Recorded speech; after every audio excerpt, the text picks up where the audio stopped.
김정관 목사입니다. 오늘의 제목은 길거리에 쫓겨나는 신세입니다. 한 소년이 그림이 너무 그리고 싶었습니다. 그러나 종이나 그림 도구를 살 돈이 없었습니다. 그래서 아침 일찍 일어나서 신문 배달을 하고 학교 매점에서 일을 하며 세차도 했습니다. 그렇게 해서 모은 돈으로 통신교육으로 그림 공부를 시작했습니다. 고등학생이 되자 어떤 일이 있어도 만화가가 되겠다고 다짐을 했습니다. 그렇게 하려면 더 많은 돈과 그림 공부가 필요했습니다.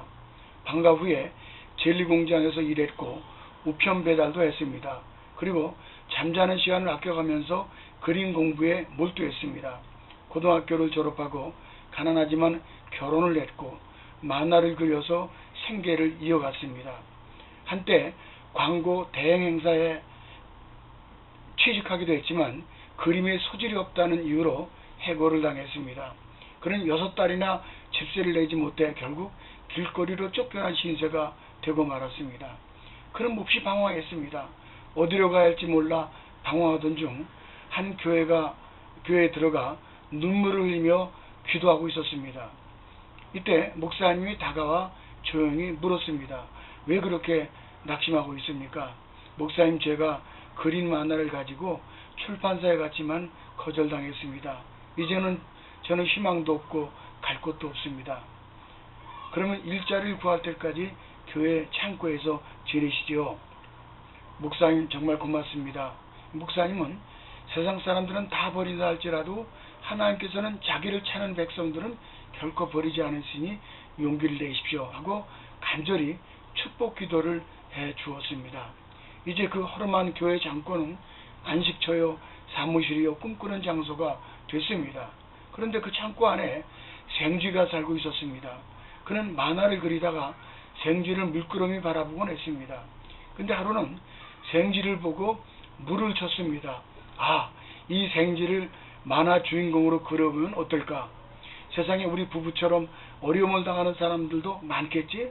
그들에게 저 생쥐의 천진난만한 모습을 보여주자. 그렇게 해서 색다르고 깜찍하고 정감 어린 모습으로 생쥐를 그렸고 아내 릴리언의 조언대로 생쥐의 이름을 미키로 정했습니다. 정말 미키는 색다르고 친근한 어감을 주는 그런 이름이었습니다. 그렇게 해서 미키마우스는 세계 최고의 동물 캐릭터로 탄생하게 됐던 것입니다.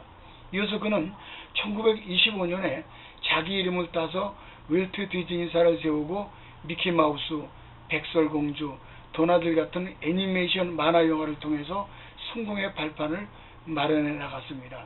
그러나 장차 전 세계 어린이들을 열광시킬 그림을 그렸다고 해서 당장 형편이 나아진 것은 아니었습니다. 무려 5번이나 파산하기도 했지만 그래도 포기하지 않았습니다. 마침내 그는 1955년에 로스앤젤레스 외곽에 어린이와 어른이 함께 즐길 수 있는 디즈니랜드 놀이동산을 세우면서 완벽하게 성공을 거두게 됩니다. 사랑하는 이들이여, 그의 성공 신앙 이야기는 이렇게 요약이 됩니다. 첫째는 축복 기도를 받은 것입니다. 성경 민수기 6장 23절 27절에 보면 너희는 이렇게 축복하여 이르되 여호와는 내게 복을 주시고 그 얼굴로 내게 비추사 은혜 베푸시기를 원하며 평강 주시기를 원하노라. 내가 그들에게 복을 주리라 하였습니다. 이렇게 교회에서 축복 기도를 받은 사람은 상상할 수 없는 복을 받게 됩니다. 우선 작은 생쥐에서 영감을 받고 시작은 미약했으나 나중은 힘이 창대한 역사의 꿈을 이루게 되었던 것입니다. 그 다음에는 두 번째는 믿음의 도전입니다. 믿음은 후퇴가 아니라 오직 전진일 뿐입니다. 히브리서 10장 38절에 보면 오직 나의 의인은 믿음으로 말미암아 살리라. 뒤로 물러가면 내 마음이 저를 기뻐하지 아니한다 했습니다. 지금 길거리에 쫓겨난 심정은 아닙니까? 그렇다면 살 길은 교회입니다.